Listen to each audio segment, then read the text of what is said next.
Mr. President, you are truly amongst family.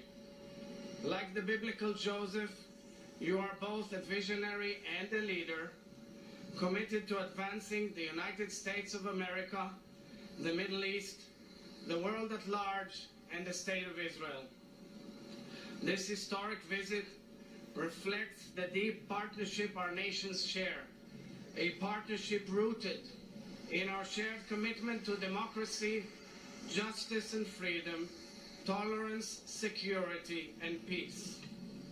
The State of Israel, in which you have just arrived, is a successful, innovative nation which contributes to Tikkun Olam, healing the world, through science and medicine, water and food technology, climate innovation, and so much more.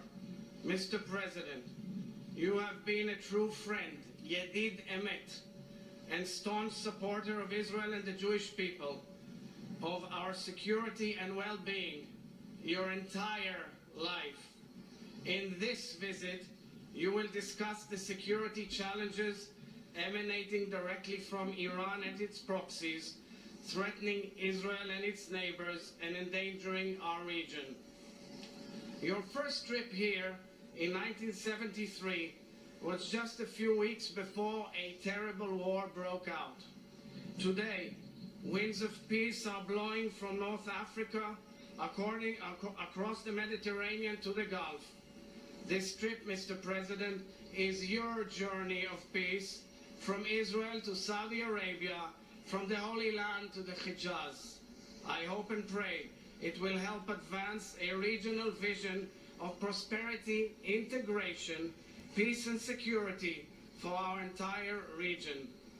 So, dear friend, Baruch haba, welcome to Israel and welcome home. שמר יעבור לדום, משמר דום, שמר יעבור לנוח, מות נוח. דבר ראש ממשלת ישראל, מר יאיר לפיד. The Prime Minister of Israel, Yair Lapid, will deliver his welcoming remarks. Mr. President, this is both a historic visit and a deeply personal one. It is historic because it expresses the unbreakable bond between our countries, our commitment to shared values, democracy, freedom, and the right of the Jewish people to a state of their own. And it is a very personal visit because your relationship with Israel has always been very personal. You once defined yourself as a Zionist. You said that you don't have to be a Jew in order to be a Zionist. And you were right. And in your case, a great Zionist and one of the best friends Israel has ever known. You have not been here for a few years, so in the next couple of days, you will see how Israel has grown and developed.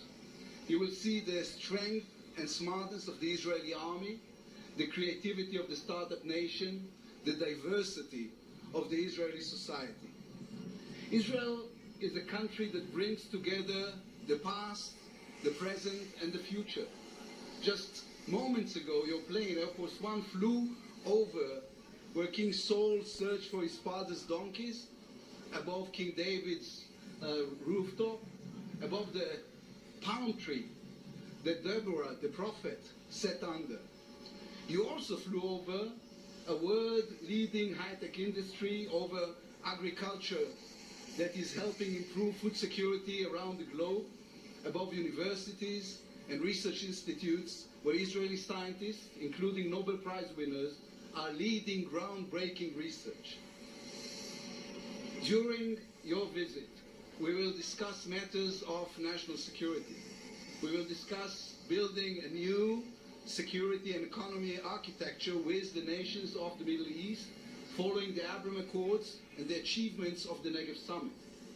And we will discuss the need to renew a strong global coalition that will stop the Iranian nuclear program. There will be time for all of that. Right now, we are simply happy to see you, Mr. President. The simple, genuine joy brought by seeing a good friend once again. Mr. President, Baruch haba, welcome to Israel. שמר יעבור לדום, משמר טוב, שמר יעבור לנוח, מות נוח. גבירותיי ורבותיי, אני מתכבד להזמין את אורחנו המכובד, נשיא ארצות הברית, מר ג'וזף R. ביידן ג'וניור. Ladies and gentlemen, the Honorable Joseph R. Biden Jr., the President of the United States of America.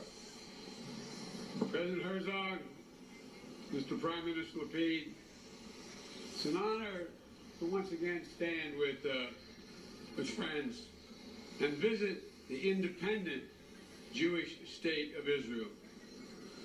President Nixon was the first American president to visit Israel in 1974.